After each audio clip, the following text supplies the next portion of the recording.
Our next night, we're stepping back to the 1960s. I'm not going to say you can remember that because Harry's back tomorrow and he'll be able to do all that sort of stuff with you anyway.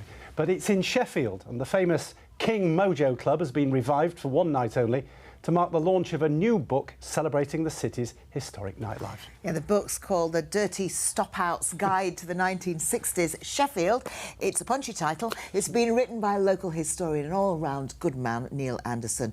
But the man who ran King Mojo, the king of the clubs, Peter Stringfellow, is back to celebrate too. I think he's with our very own Ian White, if I'm not mistaken. Krista, my darling, I am being a dirty stop-out tonight, having a fantastic time here at the Lead Mill in Sheffield. King of the clubs, Peter Stringfellow, is here, as you say.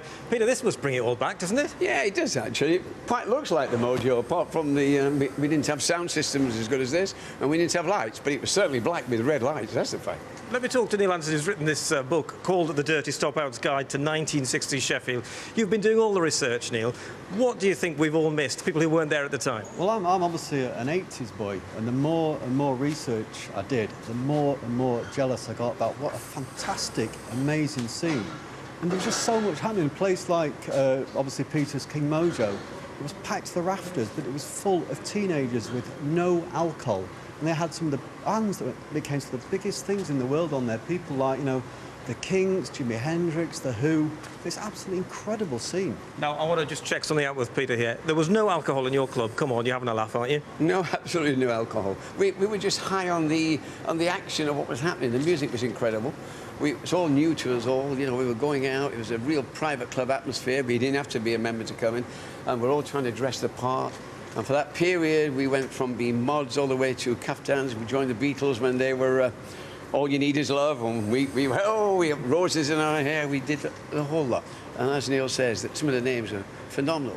From all the way, Little Stevie Wonder, Jimi Hendrix, The Who, Small Faces, Rod Stewart first. I paid Rod Stewart £25 for his first band.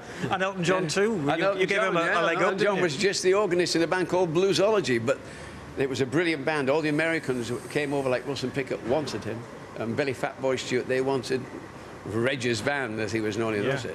Now, nothing goes on forever, Peter, of course. So how did it all come to an end? I think you've got a funny story for us. Well, we had these powerful all-nighters, and every year the sound was getting louder and louder, and we were in a residential area.